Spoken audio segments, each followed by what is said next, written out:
Hi hello నమస్తే welcome to NSN speed news.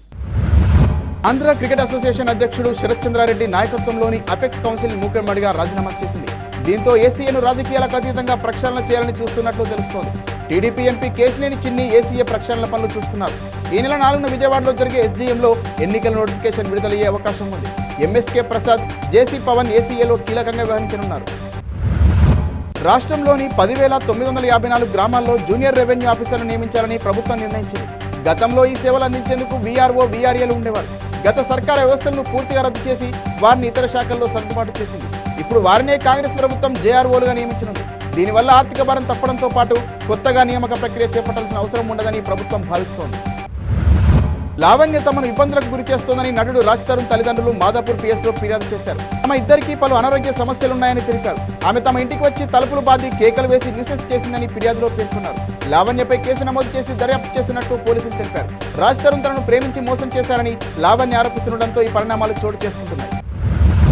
రైతుల కోసం నేటి నుంచి సూక్ష్మ సేద్య పథకం మంజూరు చేయాలని ఏపీ ప్రభుత్వం నిర్ణయించింది. రైతు తన వాటా డబ్బు చెల్లిస్తే వెంటనే పరికరాలు బిగించేలా కొత్త పథకాన్ని అమలు చేయనుంది. ఈ ఏడాది 2,50,000 ఎకరాల్లో సూక్ష్మ సేద్యం అమలుకు తొలుత అధికారులు నిర్ణయించారు. ఉద్యాన రంగాన్ని ప్రోత్సహించాలన్న సీఎం ఆదేశాలతో 7,50,000 ఎకరాలకు పెంచారు. పరికరాలు సమకూర్చేలా 33 కంపెనీల ప్రతినిధులతో అధికారులు భేటీ అయ్యారు.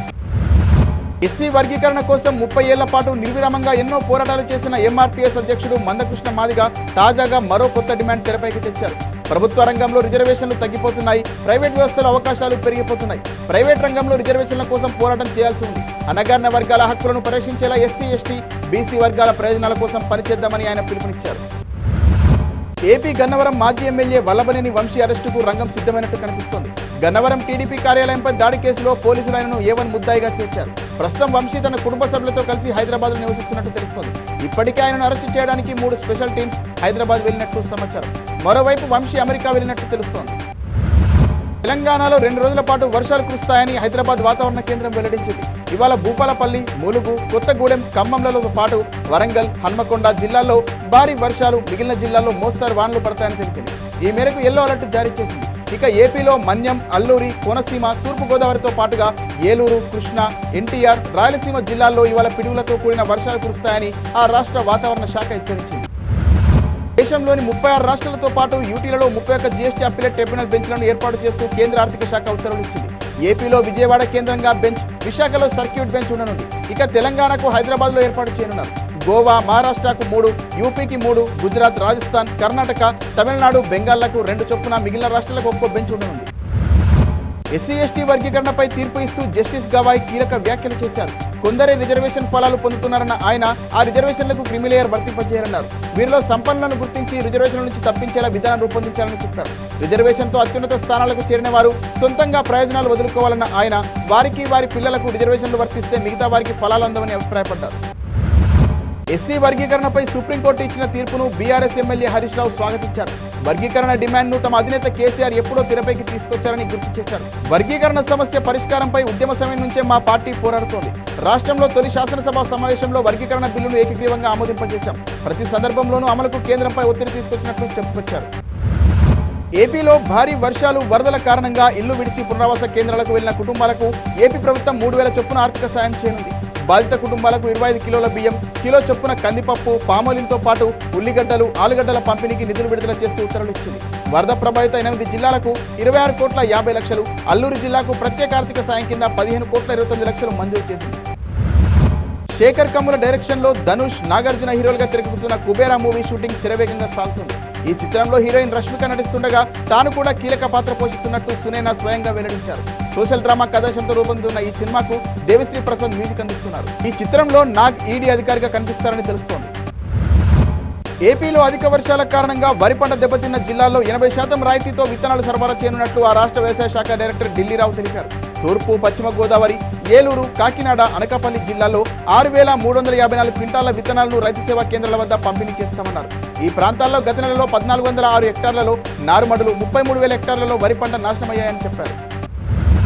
తనపై జరిగిన హత్యాయత్నంపై రిపబ్లిక్ అధ్యక్ష అభ్యర్థి ట్రంప్ మరోసారి స్పందించారు. ఓ మహిళ వల్లే తాను ప్రాణాలతో బయటపడ్డానని చెప్పారు. పెన్సిల్వేనియాల సభలో మాట్లాడుతుండగా కంప్యూటర్ సెక్షన్ సిబ్బందిలోని ఓ యువతి వలసదారుల చాట్ను స్క్రీన్పై ప్రదర్శించారు. దాన్ని చూసేందుకు తలను తిప్పడంతో బుల్లెట్ మిస్ అయిందని గుర్తు చేసుకున్నారు.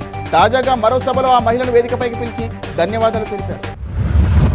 Punjab national bank marginal cost of funds based lending రేటును 5 బేసిస్ పాయింట్లు పెంచుతున్నట్లు ప్రకటించింది. దీంతో వాహన వ్యక్తిగత రుణాలపై ఏడాది కాలపరిమితికి వడ్డీ రేటు 8.88% నుంచి 8.90% పెరిగింది.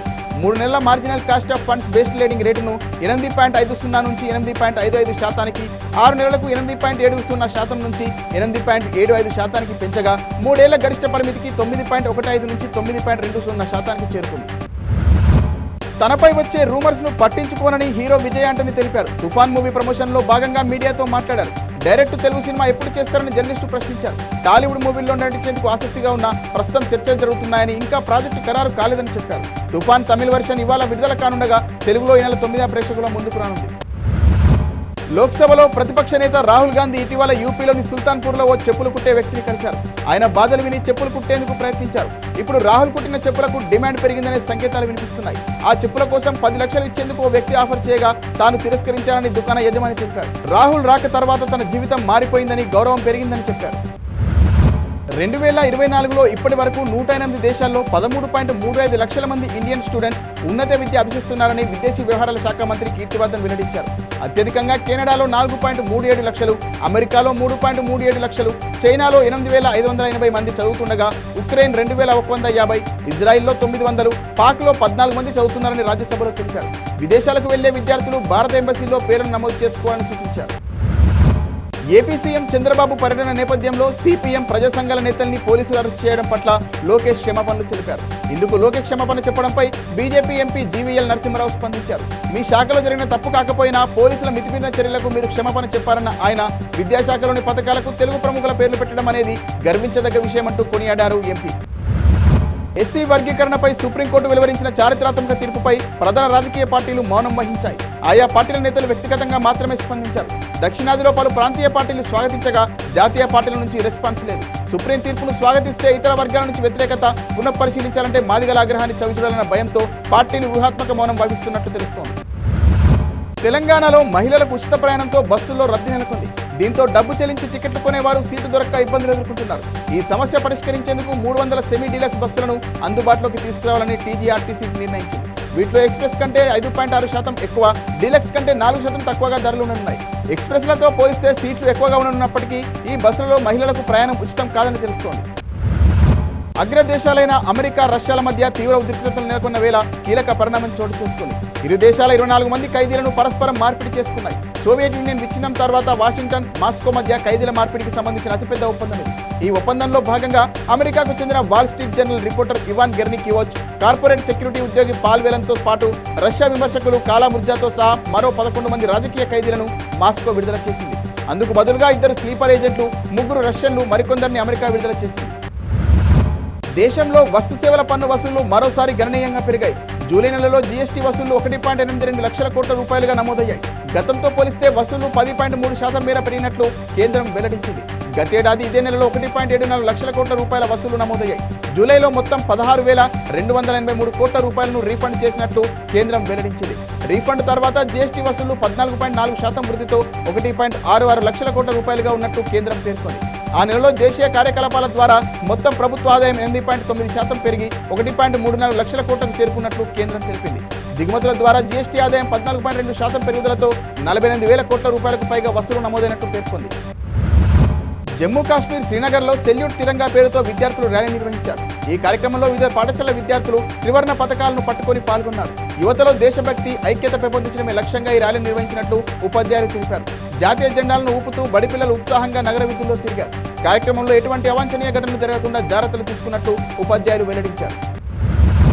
రైలు ప్రమాదాలను అరికట్టేందుకు 10,000 రైలు బోగీల్లో అధునాతన ఆటోమేటిక్ రక్షణ వ్యవస్థ కవచ్ను ఏర్పాటు చేయనున్నట్లు రైల్వే శాఖ మంత్రి అశ్విని వైష్ణవ్ ప్రకటించారు. 9,000 కిలోమీటర్ల రైలు మార్గంలో కవచ్ వ్యవస్థ విస్తరణకు టెండర్లు ఆహ్వానించినట్లు తెలిపారు. రైల్వే అనుబంధ పద్ధతులపై లోక్సభలో జరిగిన చర్చకు సమాధానం ఇచ్చిన రైల్వే శాఖ మంత్రి అశ్విని వైష్ణవ్ వందే భారత్ స్లీపర్ రైళ్లను అభివృద్ధి చేస్తున్నట్లు చెప్పారు. తొలి రైలు ప్రయోగ దశలో ఉందన్నారు. లోకో పైలట్లకు కూడా చాలా వరకు సదుపాయాలు మెరుగుపరిచామన్నారు. అనుబంధ పద్ధతుల కింద రైల్వే శాఖకు 7.89 లక్షల కోట్లు కేటాయించేందుకు లోక్సభ ఆమోదం తెలిపింది. సంగారెడ్డి జిల్లా అమీన్పూర్ తహసీల్దార్ కార్యాలయంలో పౌతి మార్పిడి కోసం లంచం తీసుకున్న ధరణి కంప్యూటర్ ఆపరేటర్ జూనియర్ అసిస్టెంట్ ను ఏసీబీ అధికారులు పట్టుకున్నారు. కృష్ణారెడ్డిపేటలో ఈశ్వరయ్య పేరు మీద ఎకరం 5 గుంటల భూమి ఉంది. అతని భార్య జయమ్మ పేరు మీద పౌతి మార్పిడి చేయాలంటూ ఆమె మేనల్లుడు వెంకటేష్ తహసీల్దార్ కార్యాలయంలో 2021లో దరఖాస్తు చేశాడు. 2 ఏళ్లుగా పనిచేయకపోగా ధరణి ఆపరేటర్ అరుణ్ జూనియర్ అసిస్టెంట్ సంతోష్లు 50,000 రూపాయల లంచం డిమాండ్ చేశారు. బాధితుడు 40,000 ఇవ్వగా మరింత డిమాండ్ చేయడంతో ఏసీబీ అధికారులను ఆశ్రయించాడు. సాయంత్రం పక్కా ప్రణాళిక ప్రకారం దాడి చేసిన ఏసీబీ అధికారులు వారిద్దరిని అదుపులోకి తీసుకున్నారు. శ్రీశైలం జలాశయం వెనుక సిద్ధేశ్వరం సమీపాన అలుగు ఏర్పాటుకు కార్యాచరణ రూపొందిస్తామని సీఎం చంద్రబాబు హామీ ఇచ్చారు. దీంతో రాయలసీమ సాగునీటి సాధన సమితి అధ్యక్షుడు బొజ్జా దశరథరామిరెడ్డి హర్షం వ్యక్తం చేశారు. రాయలసీమకు మేలు జరిగే అంశాన్ని ప్రస్తావించినందుకు ముఖ్యమంత్రికి ధన్యవాదాలు తెలిపారు. నంద్యాలలో రాయలసీమ సాగునీటి సమితి కార్యాలయంలో ఏర్పాటు చేసిన సమావేశంలో దశరథరామిరెడ్డి మాట్లాడారు. కలెక్టర్ల వ్యవస్థను వైసీపీ ప్రభుత్వం నిర్వీర్యం చేసిందని ఆర్థిక శాఖ మంత్రి పయ్యావుల కేశవ్ ఆరోపించారు. అనంతపురం జిల్లా కూడేరు మండలం అంతరంగ గ్రామంలో పర్యటించిన ఆయన టీడీపీ ప్రభుత్వ హయాంలో జిల్లా కలెక్టర్లు తక్షణ పరిష్కారం కింద 50 లక్షల వరకు మంజూరు చేసే అవకాశం ఉండేదన్నారు. కానీ వైసీపీ ప్రభుత్వం అవకాశం లేకుండా చేసిందని దుయ్యబట్టారు. వైసీపీ ప్రభుత్వం కుప్పకూల్చిన వ్యవస్థను తిరిగి పూర్వవైభవం తీసుకురావడానికి సీఎం చంద్రబాబు నేతృత్వంలోని ప్రభుత్వం కృషి చేస్తుందని పయ్యావుల స్పష్టం చేశారు. బాపట్లలోని సూర్యలంక బీచ్ లో పర్యాటక శాఖకు చెందిన హరిత రిసార్ట్ లో గదుల బుకింగ్ పేరిట కొందరు తప్పుడు వెబ్సైట్ సృష్టించి మోసానికి పాల్పడుతున్నారని రిసార్ట్స్ మేనేజర్ అశోక్ తెలిపారు. 2 నెలలుగా ఈ తరహా మోసాలు జరుగుతున్నాయని, దీనిపై పోలీసులకు ఫిర్యాదు చేసినట్లు చెప్పారు. సూర్యలంక వచ్చే పర్యాటకులు అప్రమత్తంగా ఉండాలని, ప్రైవేట్ వెబ్సైట్లు లింకుల జోలికి పోవద్దని సూచించారు. నిజామాబాద్ జిల్లా బోధన్ శివార్లోని నాగనపల్లి వంతెనపై వర్షానికి గుంతలు ఏర్పడడంతో ప్రయాణికులు తీవ్ర ఇబ్బందులు ఎదుర్కొంటున్నారు. ఇప్పుడు ఏ ప్రమాదం సంభవిస్తుందోనని ప్రయాణికులు భయంతో వాహనాలపై రాకపోకలు సాగిస్తున్నారు. భారీ వర్షాలకు వంతెన వద్ద భారీ గుంతలు దర్శనమిస్తున్నా అధికారులు మరమ్మతులు చేపట్టడం లేదని ఆగ్రహం వ్యక్తం చేస్తున్నారు. నిత్యం ఈ రహదారి వెంట మహారాష్ట్ర నుంచి రాష్ట్రానికి పెద్ద ఎత్తున వాహనదారులు ప్రయాణిస్తుంటారని స్థానికులు అంటున్నారు. అధికారులు కాలక్షేపం చేయకుండా రోడ్లపై ఏర్పడ్డ గుంతలను పూడ్చాలని ప్రయాణికులు కోరుతున్నారు. మరిన్ని వార్తల సమాహారంతో రేపు మళ్ళీ కలుద్దాం. నమస్తే.